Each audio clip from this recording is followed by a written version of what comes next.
How do I know if it happened? Oh, it has a little We're live. on. Yeah. Oh, sweet. This is so deceptive. It's a good thing it tells you that you're like going to be live, because otherwise someone could totally just be like, "Hey, you want to chat?" And then you're actually live. Yeah. And you're super live. Cool. All All right. So, yeah, Well, how was your day? Good. I'm really excited to talk about pain and science with you. Yeah. Yeah. I'm jazzed. My dogs are like wound like moving in here. I think I start by just telling people what this is. Yeah, that sounds good. Okay. You go for you start. Okay. Yeah, so I guess originally, right, this started out with you kind of contacted me, and there was like, we've got some ideas. We want to figure out something that's going to highlight actual scientists that are already on the web and already talking, and how do we bring those together and make sure that it's, highlighting them as humans, and also get a chance to talk to them ourselves. And so, we kind of figured out that it would make a lot of sense to do what we do normally in lab, which is do a journal club. So usually in lab, you take a paper that's related to your field, and then you explain it or you talk about it. A lot of times you kind of tear it to shreds, and which is fun. Hopefully we'll be nicer than that. Yeah, I think for sure. I like this paper. Yeah, me too. I mean, I think I understood it, but hopefully Janelle will. I guess we'll talk about that. Yeah, it'll turn out otherwise. But then, yeah, but why don't you explain why we're doing it with papers we're not familiar with? Sure. So we kind of thought about the fact that when you read news media articles, sometimes there are people who say like, "Oh, this is so overblown. The public should just go and read the actual scientific articles."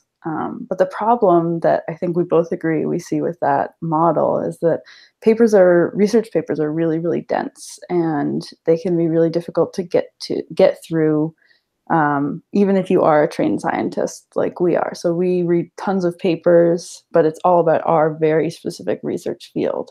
Yeah. So we decided. So what is your research field? Oh yeah, good question. So I study caves, and I look at past climate change using cave deposits. That is so much easier for me to understand, because the first time you told me, you're like paleoclimatology, and I was like, paleo means dinosaurs. Right, you have to break up each word. Yeah, very jargon heavy. Yeah. That's so cool. Like what kind of does that fall under? Is it more like geology? Okay.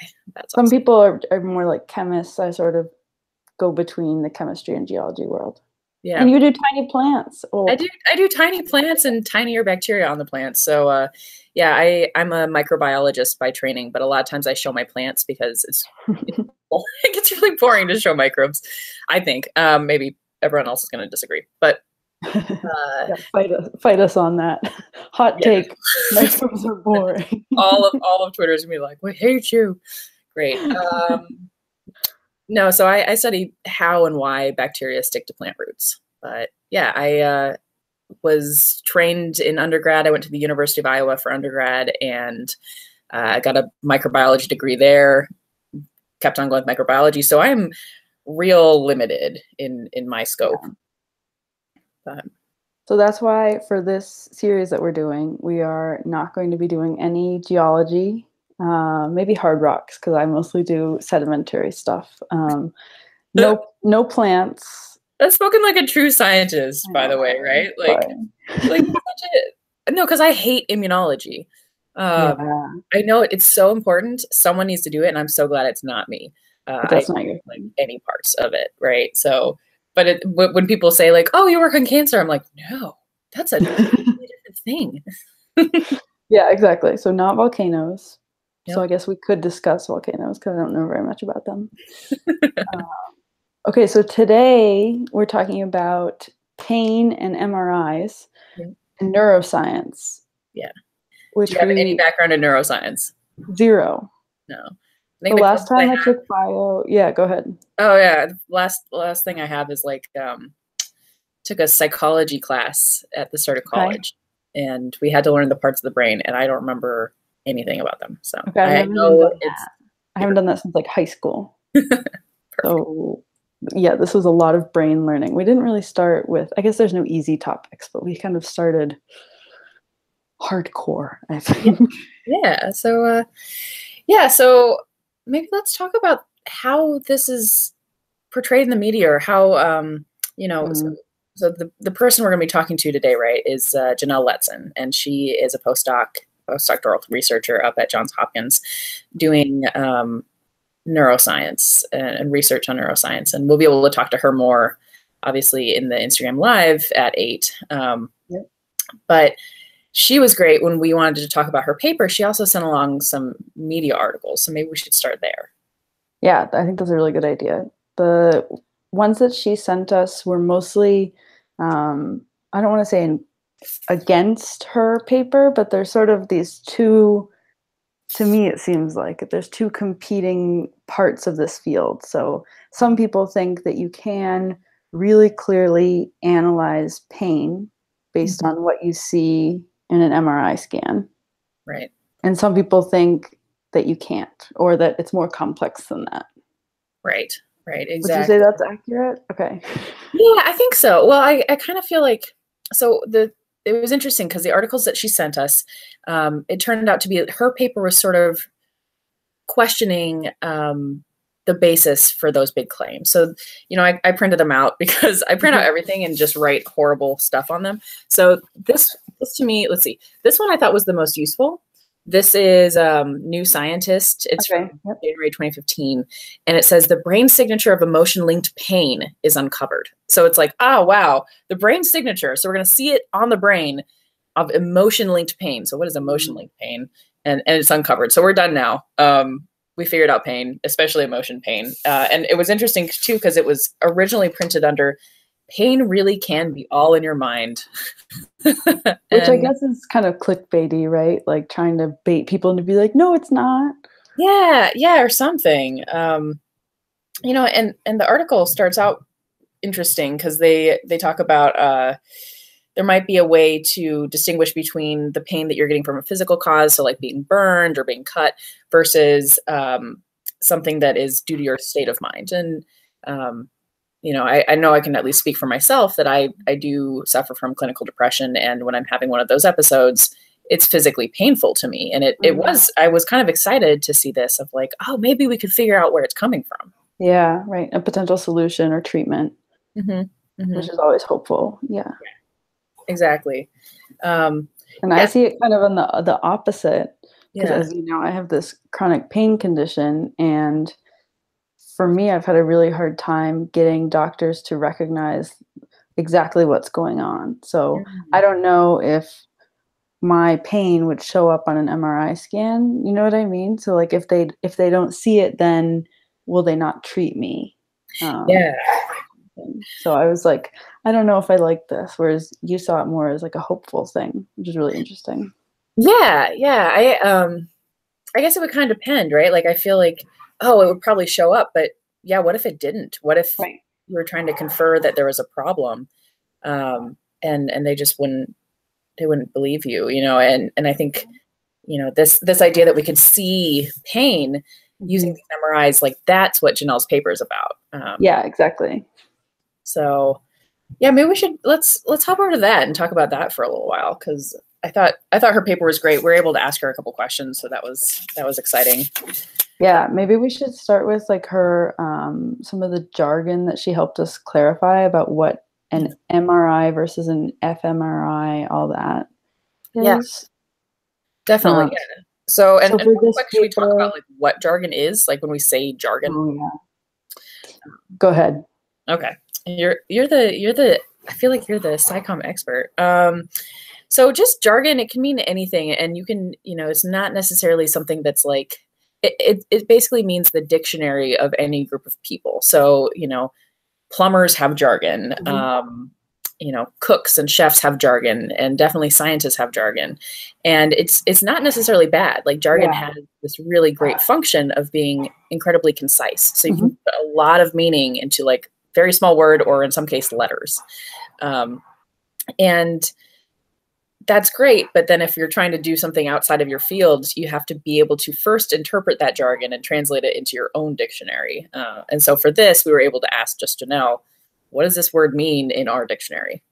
And we probably could have just Googled it, but we also really wanted to get her actual explanation and how she understands it, because I think that's way more helpful than just the Wikipedia pages, to have an active research scientist, if they're willing to talk to you, to say exactly how they differentiate between their jargon. Oh, your freshly pressed, what is that, coffee? It's tea. Oh, tea. I have a tiny French press for tea.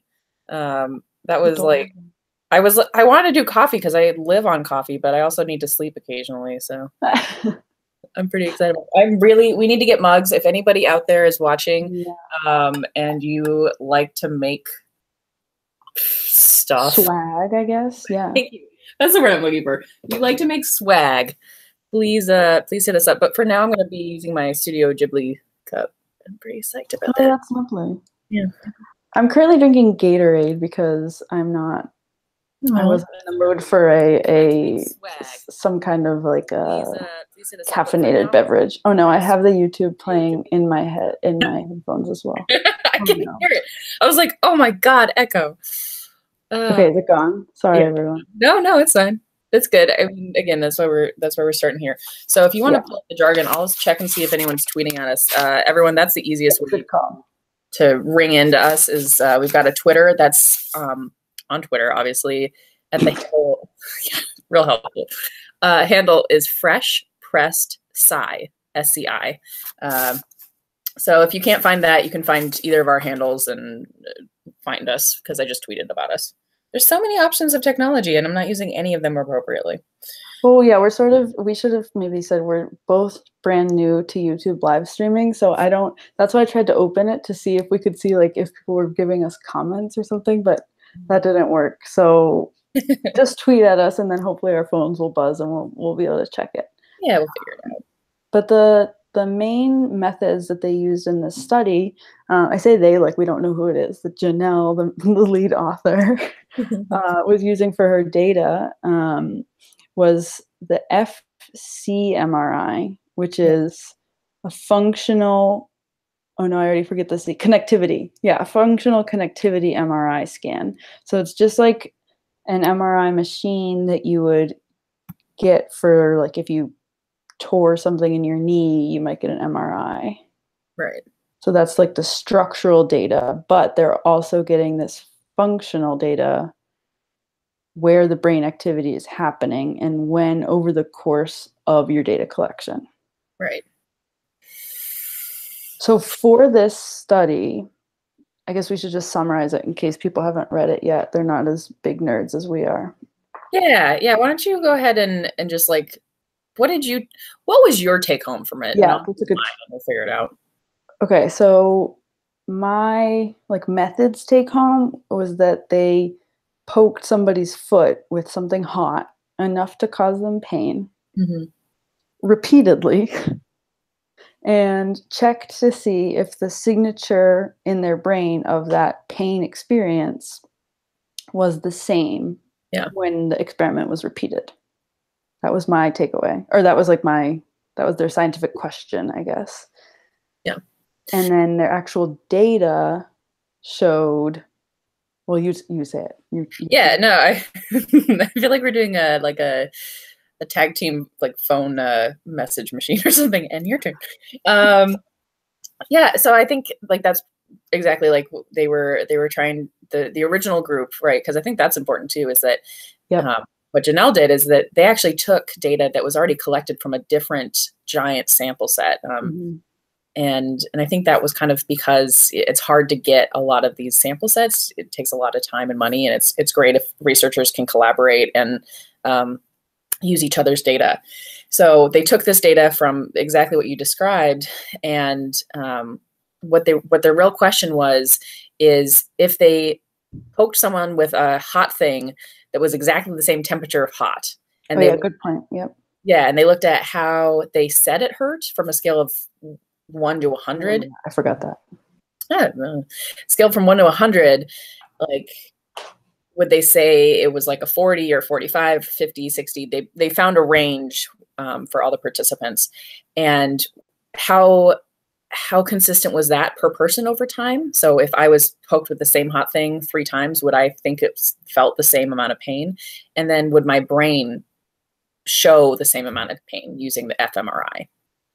So, and in the end, what they found is that people saying it was more reliable than looking at their brains. Or more consistent, I guess. Yeah.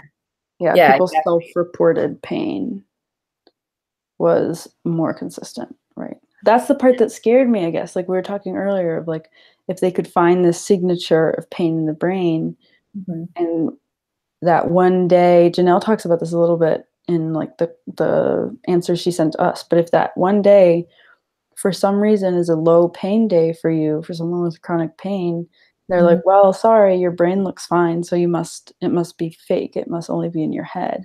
That's so frustrating. It made me so mad just reading those articles. Yeah, absolutely. Well, the articles really tried to make it sound like we're going to be done with this self-assessed pain. It's a solution. And anyone who's coming to the doctor with kind of, I think, any illness gets the question of like, well, on a scale of 1 to 10, how bad is it? And I don't know. For me, I'm always like, what does that mean? Is 10 like I'm on fire? Yeah, right. What is 10? Every person's scale is different. Yeah. Exactly. And so that was something too that, you know, I think they're trying to find with the fMRIs something that that would overcome the person-to-person variability. Right. And I think this is a good time to bring up my favorite part of what Janelle sent us, which is this thing that scientists sometimes get a chance to do, which is talk to the people who don't agree with them. So there's an official comment on their paper, which was published alongside it. And then because the comment is fairly contrarian, I guess, I don't want to say like critical, but is scientifically disagreeing with what the actual paper said, then Janelle's group also wrote a reply. So there's sort of like an original post and then a comment and then a rebuttal or a response to the comment. And I think that's usually as far as it goes, depending on the journal. Like you don't just have everlasting comment threads in the scientific community. That would get so old. Thankfully. I saw one once where there were 3, it was in biology and microbiology, where 3 groups had different ideas of something and they each wrote a paper and then they each commented on each other and then they each responded. And it was like, it was so cool. That's some like really nerding out stuff. So first of all, this is the original paper. Oh my God. You do mark it up. I mark up. This is how I read papers, and this is why I have to print them. And like, it's all. I'm just gonna throw them everywhere. It's all like. It's basically the stuff you see in the paper anyway. But I want to be able to like look through my papers and be like, oh yeah, that was a question. Yeah, like quickly scan for it. Yeah, and even stuff like in terms of this, it says participants use comprehensive VAS, that's that pain scale, no pain to the most intense pain imaginable to provide subjective pain rate. Yeah, that's like you being on fire, right? Like that to you is the most subjective pain. From pleasant sitting on bed to being on fire. So that was that one. And then here is the response. Yeah. Also published in Pain from Wan Wu and Tor D. Wager. What reliability can and cannot tell us about pain report and pain neuroimaging, responding to the paper. And they kind of break it down. And I mean, the reason that they did this, right, is that their other work is really based on this idea that the fMRIs can and should be used as pain signatures. And they say that it shouldn't be the only, they clarify that in the comment, it shouldn't be the only way that pain is treated or detected, but that it should be a helper, I guess, in the process. Yeah, I think it could be. I mean, I see useful ways of doing this, of like, you know, maybe you could see the signature when the person was unconscious. Someone I talked to had a really cool idea that they work in animal studies, and their idea was, this could be an interesting way of deciding if a procedure is too painful, because right now they just like exhibitions of pain, but it might be a way, if you're doing mouse studies, to say, you know, this is cruel. So so this commentary, right, it says there's questions about sample sizing. There's they give up reasons. They say, you know, like we said, population is heterogeneous, meaning that it's a mixed population of people. Some people are going to be stoic, meaning they don't want to talk about how much pain they're in, and some are going to be very happy to tell you how much pain they're in. Communicators, right? Yeah, that there's different cultural differences in how people communicate their pain or don't. Yeah. That can go into the reliability, I guess. Right. So they talk about reliability, and then they also talk about the, you know, the zone of the brain that you're looking at, this MRI, where it's lighting up essentially. I'm just checking the Twitter, by the way. That's fine. That's really important. Of course, you know, you have to choose the right section of the brain, and that's what they're trying to do. But at this point, right, we have the original paper, Dr. Letson and her group. Yeah, I guess we shouldn't just call her Janelle. She does have a PhD. Yeah, I think that'll be I like to call people by their first name, so I think, I don't know. Well, I'll have to ask her. That's fair. Yeah, because like my PI prefers to be called Beth, but totally depends. Anyway, her paper, the resounding finding was that fMRIs and the way that they're being done now are not as reliable as just self-reporting of pain. And the rebuttal says, maybe, but self-reporting still has big problems, and it's going to depend on your sample size and whatever else. And it's kind of an argument for doing the fMRI studies. Okay. Exactly. And explaining why we should go forward with this kind of research, which I don't feel like, I think actually Dr. Letson's paper is not against that, right? I think it's just it's certainly a warning of taking it with a grain of salt. So when we see these media headlines, you know, not to discount the tried and true methods. And if our measurement system for pain, if by looking at the brain doesn't work, like that just can't happen. Right. And then do you want to bring up the rebuttal, which is just my favorite thing, the final rebuttal? I liked, her last paragraph. Do you have it pulled up? Let me see. I think I do somewhere. I don't think I do. So maybe you should. Yeah, I got it. I got it. Okay, wait, but before you read it, I want to just give a shout out to Dr. Matt Hudgens-Haney, who is watching. And he is a neuroimager, which I didn't realize actually, but he said, "I'm loving this," with a crying emoji in a good way. So I think he's laughing at us a little. So hi, Dr. Matt. We're doing our best. We're trying. Oh yeah. Everyone too, like, other than the fact that I need to get rid of the word like in my vocabulary, I'm hearing myself say that. I'm so sorry. Other than that, we would love feedback of what you liked, what you didn't, what you want to see more of, because we really want to keep this going. We got some good ideas for future episodes. We want to bring on other people. It's going to be a cool way to highlight work, and super send us a message if you want your paper to be covered, because we would love that. Even if you're not the first author, even if you're just another author, you know, you're an expert in the field, especially compared to us. All right. I think we should mic drop basically with Dr. Letson's rebuttal to the reply. I think we should, and that'll give me a minute to go over. So reminder, everyone, I'm going to hop off here in a second and go over to the Scicommunity Instagram Live, switching platforms, and going to actually host Janelle Letson in a live conversation, hopefully about 30 minutes, and then I'm going to take a nap. And part of the reason we're switching platforms is because we are more comfortable with getting comments on Instagram Live, so we're really hoping that you'll have questions for both us and for Dr. Letson based on this conversation or your own neuroimaging research or whatever kind of experience you have in this topic. So and it's also sort of experiment. So this is a brand new series that we are working on. So I will read this, and then if you want to send us out, and then I will hop off. So sounds good. All right. So the final passage of the rebuttal, which is the academic version of a shush now. The author's statements such as reliability, more is not always better, and the value of brain markers, whether reliable or not, is in measuring neurophysiological processes that are closely and consistently aligned with particular ingredients of pain, are misleading.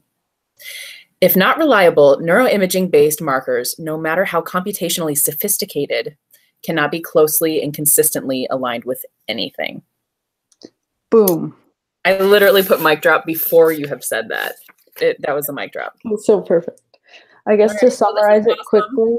Wait, we gotta translate the jargon because that was a lot. Oh yeah, real quick jargon. So, quick summary of that would be, you have said in your previous papers that you said in previous papers that basically the markers are super important, even if they're not that well measured. And this final rebuttal says, doesn't matter how fancy it looks. If it doesn't measure anything, let's not talk about it. So, all right. Hey. With that, we're going to wrap up over here on YouTube.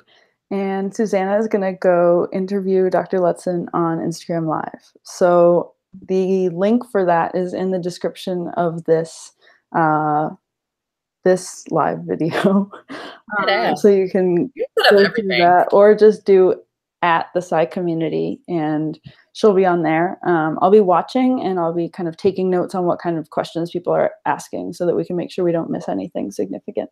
So please head over there and ask us lots of questions about pain, the brain, and pain in the brain.